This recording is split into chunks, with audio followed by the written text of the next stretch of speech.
Student very very good evening. और आप सभी लोग जान रहे हैं कि यूपी बोर्ड 2022 का एग्ज़ाम इस समय चल रहा है। आज हम आपके लिए क्लास 12th की सब्जेक्ट इंग्लिश का एक बहुत ही बेहतरीन सेशन आपको देने वाले हैं, क्योंकि ये सेशन इतना बेहतरीन है कि आप ये कह सकते हैं एग्ज़ाम के बाद कि निश्चित तौर पे यहाँ से आपको बेनिफिट होने वाला है। तो यूपी बोर्ड ये स्पेशल क्लास है और इसके बाद परीक्षा में कुछ नहीं पूछा जाएगा। यह ध्यान रखेंगे कि ये 5 टॉपिक आप एक साथ पढ़ने वाले हैं और ये 5 टॉपिक आपके एग्ज़ाम को पूरी तरह से एक अच्छे कंडीशन में लाके खड़ा कर देंगे, क्योंकि ये वोकैब का डोज है और कमज़ोर छात्रों के लिए तो ये रामबाण साबित होने वाली है। तो चलते हैं सेशन को ज़्यादा डिले न करते हुए। लेकिन जितने लोग आज के इस सेशन में नए बन रहे हैं सभी लोगों का इंग्लिश बाय अतुल सर पर स्वागत है।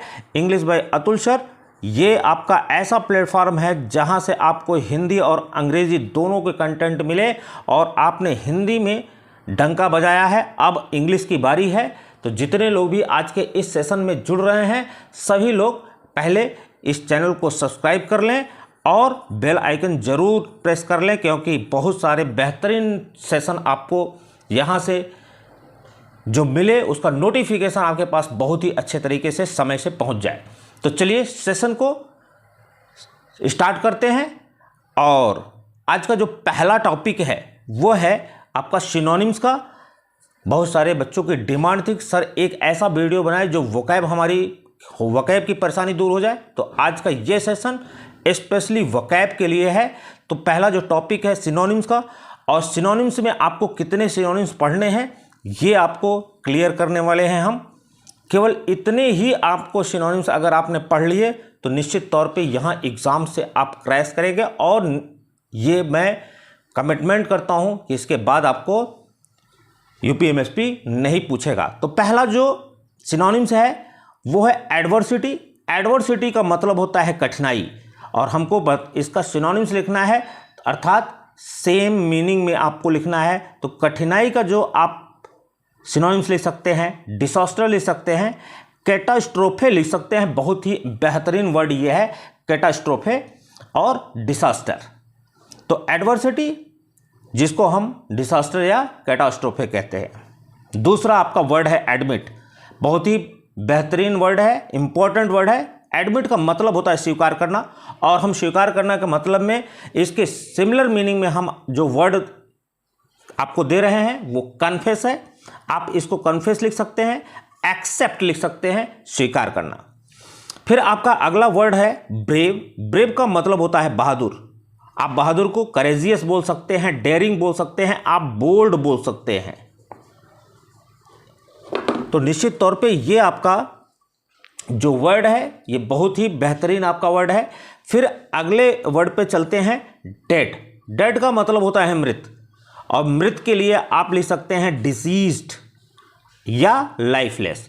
लाइफलेस आप अच्छी तरह जान ही रहे हैं कि इसका मतलब होता है मृत। फिर आपका अगला वर्ड आता है डिस्प्ले। डिस्प्ले का मतलब होता है प्रदर्शित करना। बहुत ही इंपॉर्टेंट वर्ड है सिनोनिम्स के लिए। तो प्रदर्शित करने को आप लिख सकते हैं शो या रिवील। ये आपका दोनों वर्ड बहुत ही इंपॉर्टेंट कैटेगरी में आता है।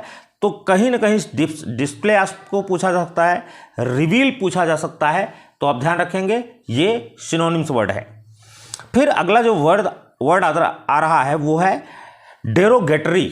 डेरोगेटरी का मतलब होता है अपमानजनक। अपमानजनक जो ही आपके जबान पे आता है तो आप तुरंत इंसल्टिंग की ध्यान रखें। इंसल्ट नहीं, इंसल्टिंग आप यूज़ करेंगे, अपमान। या ह्यूमिलिएटिंग।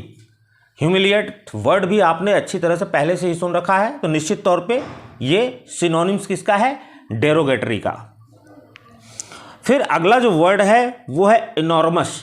इनॉर्मस का मतलब होता है विशाल, और विशाल को आप जानते हैं वास्ट कहा जा सकता है, ह्यूज कहा जा सकता है। तो ह्यूज का और वास्ट का भी मतलब क्या होता है? विशाल होता है। फिर आपका जो वर्ड आता है इंपॉर्टेंट वर्ड हम्बल। हम्बल का मतलब होता है विनम्र। ध्यान रखेंगे विनम्र को हम मीक बोल सकते हैं, जेंटिल बोल सकते हैं, या मॉडेस्टी बोल सकते हैं। यह भी आपका वर्ड दिमाग में रखना होगा। मॉडेस्टी का भी मतलब होता है नम्रता या नम्र, विनम्र।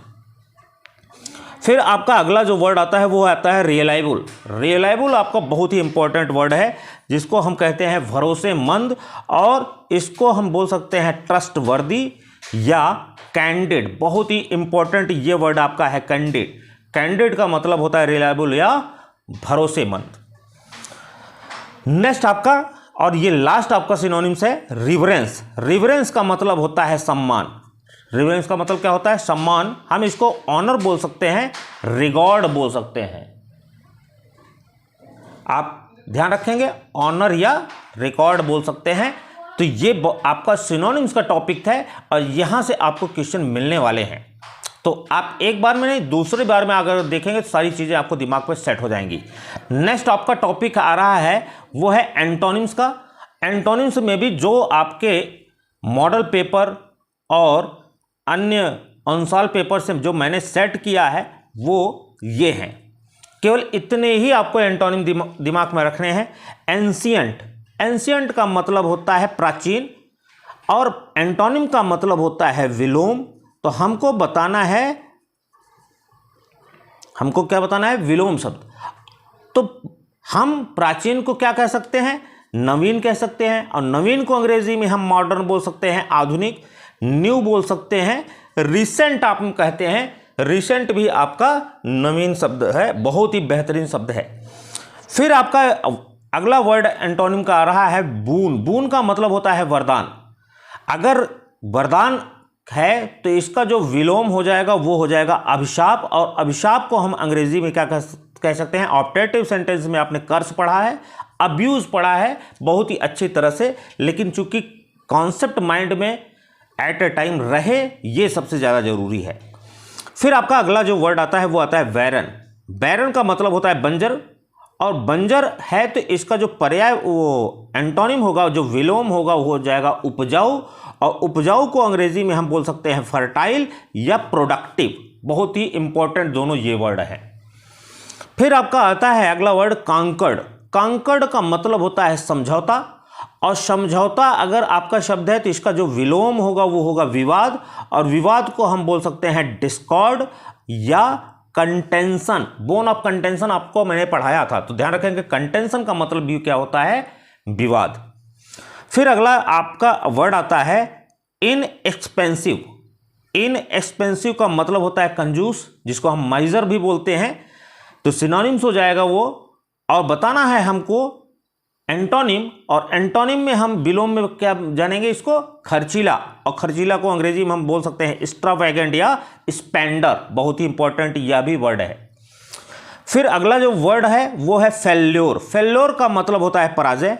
फेल्योर का मतलब आप सभी लोग जानते हैं पराजय, तो इसका जो विलोम हो जाएगा वो हो जाएगा जीत, और जीत को हम लिख सकते हैं सक्सेस, ट्रियम्फ लिख सकते हैं, आप विक्ट्री लिख सकते हैं। आपको बहुत ही अच्छे तरह से ये वर्ड आपको याद है। फिर आपको अगला वर्ड आता है फ्रीडम। फ्रीडम का मतलब होता है आज़ादी, तो इसका विलोम अगर लिखना होगा तो गुलामी हो जाएगा, और गुलामी को अंग्रेजी में हम बोलते हैं स्लेवरी या बॉन्डेज।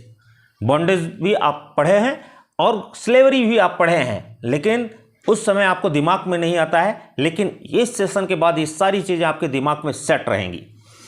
फिर आपका अगला जो वर्ड आता है वो आता है गेस्ट। गेस्ट को हम मेहमान कहते हैं, लेकिन मेहमान को हमको विलोम लिखना है तो इसका हो जाता है मेज़बान। मेज़बान का मतलब होता है जिसके यहाँ मैं जाता हूँ, तो जो हमारी खातिरदारी करता है वो मेज़बान होता है। तो यहाँ इसको हम क्या बोल सकते हैं? ओनर बोल सकते हैं। होस्ट आपको बेहतरीन वर्ड मिलता है, होस्ट का मतलब भी होता है मेज़बान। फिर आपका अगला वर्ड आता है टिमिड। टिमिड को हम बोल सकते हैं डरपोक। ध्यान रखेंगे, बहुत ही इंपॉर्टेंट आप कैटेगरी का ये है, यहाँ इंपॉर्टेंट आप लगा लीजिए। टिमिड का मतलब होता है डरपोक, और डरपोक को अगर हम एंटोनिम में लिखेंगे तो वो लिखेंगे बहादुर या साहसी। तो बहादुर या साहसी को आप लिख सकते हैं बोल्ड, ब्रेव। बिल्कुल इंपॉर्टेंट कैटेगरी का ये एंटोनिम है। फिर आता है वैकेंट। बहुत ही इंपॉर्टेंट यह भी वर्ड है। वैकेंट का मतलब होता है खाली, और इसका मतलब जब हम एंटोनिम में निकालेंगे तो वो आएगा पूर्ण, और पूर्ण को अंग्रेजी में हम लिखते हैं फुल या ऑक्युपाइड। ऑक्युपाइड माने जगह घेरने वाला। तो ध्यान रखेंगे ऑक्युपाई भी आपका एक बेहतरीन सा वर्ड है। फिर आपका अगला वर्ड आता है पैट्रियट। पैट्रियट का मतलब होता है देशभक्त, आप जानते हैं अच्छी तरह से। और अगर इसका हम विलोम लिखेंगे तो वो हो जाएगा गद्दार, और गद्दार को हम अंग्रेजी में बोल सकते हैं ट्रेटर या एक्सपैट्रिएट। ध्यान रखेंगे, एक्सपैट्रिएट आपका बहुत ही इंपॉर्टेंट वर्ड है। फिर आपका जो लास्ट एंटोनिम है वो नॉलेज है, और नॉलेज को हम जानते हैं कि ज्ञान कहा जाता है, तो इसका एंटोनिम क्या हो जाएगा? अज्ञानता हो जाएगा। और अज्ञानता को अंग्रेजी में हम बोल सकते हैं इग्नोरेंस या इलिटरेसी। इलिटरेसी भी अज्ञानता का परिचय होता है, अज्ञानता की बात बताता है। तो ये आपका एंटोनिम है। अगर इतना दिमाग में सेट आप रखेंगे, और निश्चित तौर से मैं कह रहा हूं कि इतना जिस तरह से मैंने आपको आसान भाषा में इसको एक्सप्लेन किया है, निश्चित तौर पे दिमाग में सेट रहेगा और ये आपके एग्जाम के लिए बहुत बेनिफिशियल होगा। नेक्स्ट टॉपिक चलते हैं। तीसरा टॉपिक आपके एग्जाम से रिलेटेड है, होमोफोन। एग्जाम में आना है, और कौन कौन से एग्जाम में आपके होमोफोन इंपॉर्टेंट है उस पर सीधे चर्चा करते हैं। पहला जो आपका होमोफोन है वो ध्यान रखेंगे अपोजिट और अपोजिट, लेकिन स्पेलिंग APPOSITE। फिर आपका ओ आता है इसमें ए और इसमें ओ, तो ध्यान रखेंगे। अपोजिट को हम बोलते हैं, जो ए से स्टार्ट होता है उसे हम बोलते हैं योग्य, और ओ अपोजिट हम जानते हैं विलोम होता है, उल्टा होता है। जैसे इसको हम वाक्य में लिख सकते हैं कि her father found an opposite groom for her, और इसको हम बोल सकते हैं north is opposite to south. तो ध्यान रखेंगे अपोजिट और अपोजिट इंपॉर्टेंट आपका होमोफोन की कैटेगरी में है। फिर अगला जो है वो है कैरियर और कैरियर, दोनों सेम सिमिलर वर्ड है, स्पेलिंग एरर के अंतर्गत में भी ये पूछा जा सकता है। तो कैरियर CARER और CARRIER। कैरियर का एक अर्थ होता है पेशा, और इस कैरियर का अर्थ होता है वाहक। I want my career in teaching, और इसको हम बोल सकते हैं कि मॉस्किटोज आर डिजीज कैरियर। तो मॉस्किटो जो है वो डिजीज के कैरियर हैं, वाहक हैं। तो अगला जो आपका इंपॉर्टेंट है सेल और सेल, ये तो प्रैक्टिस में भी हमने आपको कराया है। इस सेल का मतलब होता है कोशिका, और इस सेल का मतलब होता है बेचना। जैसे हम इस कोशिका के एग्जाम्पल को लिख सकते हैं, human body is made of cells, और इस सेल को हम लिख सकते हैं he is going to sell his phone. तो ध्यान रखेंगे ये भी इंपॉर्टेंट कैटेगरी में है, लेकिन चूंकि प्रैक्टिस में हमने लिया था तो इसको रिवीजन में भी लेना पड़ा। फिर आपको एक और प्रैक्टिस मैंने कराया था ऑल्टर का। ऑल्टर का मतलब होता है बदलना, और ये होता है वर्ब, और इस ऑल्टर का मतलब होता है वेदी, और ये होता है नाउन। तो जैसे अगर वाक्य में लिखेंगे तो ही ऑल्टर्ड द थ्योरी, और इसको अगर वेदी में लिखेंगे तो I offered flowers at the alter of Lord Shiva, भगवान शिव के मंदिर में मैंने फूल चढ़ाया। फिर आपका अगला जो आता है बहुत ही इंपॉर्टेंट कैटेगरी का, यह भी आपका होमोफोन है, एडिशन और एडिशन। ध्यान रखेंगे एक में ए आता है, एक में ई आता है, और एडिशन जो होता है उसे हम बोलते हैं संस्करण, और ए जो होता है उसको बोलते हैं योग। आपने सुना होगा एडिशन और सब्सट्रैक्शन। तो this is the second edition of the book, या addition is the mathematical operation, ये भी आपने अच्छी तरह से सुना होगा। लेकिन चूंकि इस समय एग्जाम के समय एक बार रिवीजन होगा, निश्चित तौर पे ये एग्जाम से बहुत रिलेटेड आपका क्वेश्चन है। फिर आता है आपका ह्यूमन और ह्यूमेन, यहाँ बहुत गलतियाँ होती हैं, ध्यान रखेंगे। ह्यूमन और ह्यूमन, और इसमें केवल ई अक्षर जुड़ा है तो ह्यूमन कहा जाता है, इसका प्रोनाउंसिएशन होता है। और ह्यूमन का मतलब होता है इंसान, लेकिन ह्यूमन का मतलब होता है इंसानियत। जैसे human should love one other, मानव को एक दूसरे से प्रेम करना चाहिए, लेकिन ह्यूमन को करेंगे तो the robbers did not show the slightest of human, तो डकैतों ने जरा सा भी इंसानियत नहीं दिखाई। तो यहाँ इंसानियत और इंसान दोनों का अच्छी तरह से समझ लेंगे। फिर आपका एक वर्ड आता है और बहुत ही इंपॉर्टेंट है, ये तो वेरी वेरी इंपॉर्टेंट की कैटेगरी में आप लगा लीजिएगा इसको। और OAR का मतलब होता है नाव का चप्पू, और ORE का मतलब होता है अयस्क। The boatman was rowing his boat with an oar, तो जो नाविक है वो अपने पतवार से नाव को चला रहा है। अयस्क magnetite is an ore of iron, magnetite ध्यान रखेंगे ये लोहे की एक प्रकार है, ये उच्च कोटि के प्रकार में आता है। तो मैग्नेटाइट जो है वो आयरन का अयस्क है, ऐसा सेंस कहा जा रहा है। फिर आपका अगला जो है वो तो भी वेरी वेरी इंपॉर्टेंट की कैटेगरी में इसको भी रख लीजिएगा, सीज और सीज। ये सीज SIEGE और SEIZE दोनों तरीके से दिमाग में सेट रखेंगे। इस सीज का मतलब होता है घेराबंदी और इस सीज का मतलब होता है जब्त करना। जैसे अगर वाक्य में लिखेंगे the seize of the capital lasted for 8 months, और इसको हम बोल सकते हैं the officer seize 30 kilo of brown sugar. तो एक जब्त करने के सेंस में होता है और एक घेराबंदी के अर्थ में होता है। तो ये भी बहुत ही इंपॉर्टेंट आपका होमोफोन है और ये आपका लास्ट होमोफोन है। इतना होमोफोन आपने अगर दिमाग में रखा तो निश्चित तौर पे यहाँ से ही क्वेश्चन आपके बन जाने हैं। फिर आपका अगला टॉपिक आता है वन वर्ड्स का, और वन वर्ड्स में मैंने उन्हीं वन वर्ड्स को चूज किया है जो एग्जाम को लेकर बहुत ही इंपॉर्टेंट है। पहला, one who does not believe in God, एक ऐसा व्यक्ति जो भगवान में विश्वास नहीं करता है। तो ध्यान रखेंगे ऐसे व्यक्ति को नास्तिक बोलते हैं और नास्तिक को अंग्रेजी में अथीस्ट बोलते हैं। और आस्तिक को ध्यान रखेंगे तो आस्तिक की अंग्रेजी भी इसी तरह से बनती, ए को हटाएंगे आस्तिक हो जाएगा, थीस्ट माने आस्तिक होता है। एब्सेंस ऑफ गवर्नेंस, ये भी आपका इंपॉर्टेंट OWS आता है, one word substitution. Absence of governance तो उसे हम बोलते हैं एनार्की, अराजकता।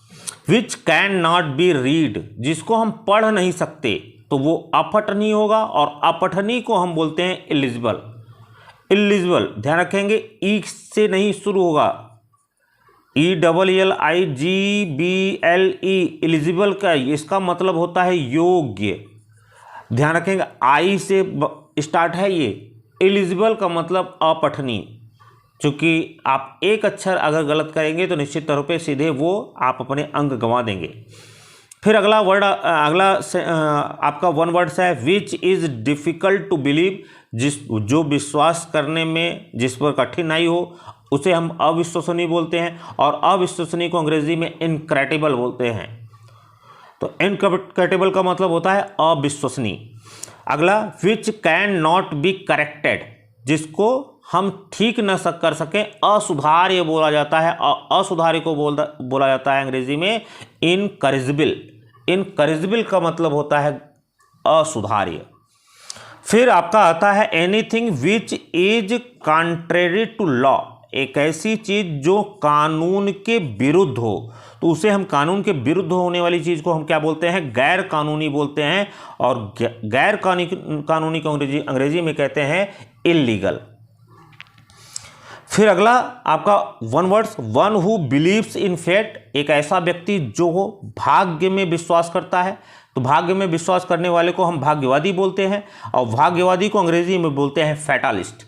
फैटालिस्ट का मतलब भाग्यवादी। फिर आपका अगला, ये तो बहुत ही इंपॉर्टेंट आपका OWS है, that which is fit to be eaten, एक ऐसी चीज जो खाने योग्य होती है उसे हम खाद्य बोलते हैं। खाद्य को हम बोलते हैं एडिबल। एडिबल का मतलब होता है खाद्य। अ गवर्नमेंट, ध्यान रखेंगे वेरी वेरी इंपॉर्टेंट, इसको तुरंत लगा लीजिएगा। A government of the people by the people, एक ऐसी सरकार जो लोगों की हो और लोगों की द्वारा हो, उसे हम क्या बोलते हैं, तो उसे हम बोलते हैं अंग्रेजी में डेमोक्रेसी, जिसका अर्थ होता है प्रजातंत्र। तो ये टॉपिक का अगला क्वेश्चन। अगला वन वर्ड्स, ये तो वेरी इंपॉर्टेंट की कैटेगरी में ये भी लगा लीजिएगा। और रेमेडी फॉर ऑल डिजीज, ऐसी दवा जो सारे रोगों में काम आ जाए, तो उसे हम बोलते हैं पनेसिया, अर्थात रामबाण। पनेसिया बहुत इंपॉर्टेंट वर्ड है। फिर अगला जो वर्ड है, one who looks at the dark side of thing, जो वस्तुओं के अंधेरे तरफ या विपरीत अर्थ में जो देखे उसे हम क्या बोलते हैं, तो उसे हम बोलते हैं निराशावादी, और निराशावादी को अंग्रेजी हम बोलते हैं pessimist. That which can not be seen through, एक ऐसी चीज जो आर पार न दिखे, वो अपारदर्शी होता है, और इसको हम बोलते हैं एपेक्यू। एपेक्यू बहुत ही इंपॉर्टेंट वर्ड है, इसको ध्यान रखिएगा। एपेक्यू को हम अपारदर्शी बोलते हैं, that which can not be seen through. फिर आपका अगला आता है, और ये लास्ट आपका वन वर्ड्स है, a person with long experience, एक ऐसा व्यक्ति जिसके पास लंबा अनुभव होता है, उसे हम क्या कहते हैं, तो उसे हम अनुभवी कहते हैं, और अनुभवी को अंग्रेजी में बोला जाता है वेटरन। ये आपका चौथा टॉपिक और वन वर्ड्स का बेहतरीन क्वेश्चन ये कलेक्शन है। इतना आप माइंड में रखेंगे तो निश्चित तौर पे आपके एग्जाम के लिए बहुत ही बेनिफिशियल होगा। नेक्स्ट टॉपिक पे चलते हैं। आपका अगला टॉपिक है टॉपिक नंबर 5 और ये आपको दे रहा है आपका ईडियम और फ्रेज। तो पहला ईडियम एट होम इन, ध्यान रखेंगे एट होम इन, इसका मतलब जो होता है उसका मतलब होता है अपना सा महसूस करना। जैसे मैं अगर कहूँ I feel at home in my friends home, मैं अपने मित्र के घर में अपना सा महसूस करता हूँ, तो आई एट होम इन उसे बोलते हैं। फिर अगला आपका ईडियम आता है एट लार्ज, बहुत ही इंपॉर्टेंट कैटेगरी का ये है, खुला घूमना। How could the rapist be at large, जो रैपिस्ट है वो खुला कैसे घूम सकता है, ये आपका सेंटेंस बन सकता है। फिर आता है अगला वर्ड एट 6 and 7, 6 और 7, 6 and 7 का मतलब होता है तितर बितर होना, और तितर बितर होना जो अर्थ होगा तो वाक्य प्रयोग में हम इसको कर सकते हैं I found my room 6 and 7, जब आप कमरे में घुसे तो पूरी सामान तितर बितर मिले, तो 6 and 7। फिर आपका अगला जो है red letter day, red letter day भी बहुत ही महत्वपूर्ण है और इसका अर्थ भी महत्वपूर्ण दिन होता है, ये ध्यान रखेंगे। और इसको जैसे हम लिख सकते हैं 26 January is a red letter day for India, Bharat के लिए ये महत्वपूर्ण दिन है। तो रेड लेटर डे भी आप बहुत अच्छी तरह से दिमाग में सेट रखेंगे। फिर आपका अगला जो आता है वो आता है castle in the air.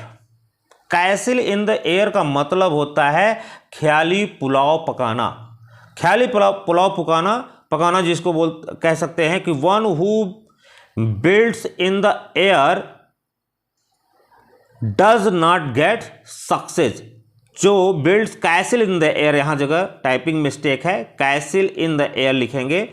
One who builds castle in the air does not get success, एक ऐसा व्यक्ति जो ख्याली पुलाव पकाता है वो कभी भी सफलता नहीं प्राप्त करता। तो कैसल इन द एयर भी आपके इंपॉर्टेंट कैटेगरी का ईडियम है। फिर आता है fair and square. Fair and square जिसको हम अर्थ इसका क्या हो जाएगा, ईमानदार हो जाएगा। और ध्यान रखेंगे इंपॉर्टेंट कैटेगरी का है one must be fair and square in one's business, किसी को भी अपने व्यवसाय में फेयर एंड स्क्वायर होना चाहिए, ईमानदार होना चाहिए। फिर आता है आपका ह्यू एंड क्राई, ये तो हमने प्रैक्टिस में भी कराया था आपको। ह्यू एंड क्राई का मतलब हाय तौबा करना या चिल्लाना। There was a lot of hue and cry on the death of the man, उस व्यक्ति के मृत्यु पर बहुत ह्यू एंड क्राई हुआ, हाय तौबा हुआ। फिर आता है in black and white. Black and white TV आपने देखी है, वो ब्लैक एंड व्हाइट का मतलब होता है लिखित रूप से।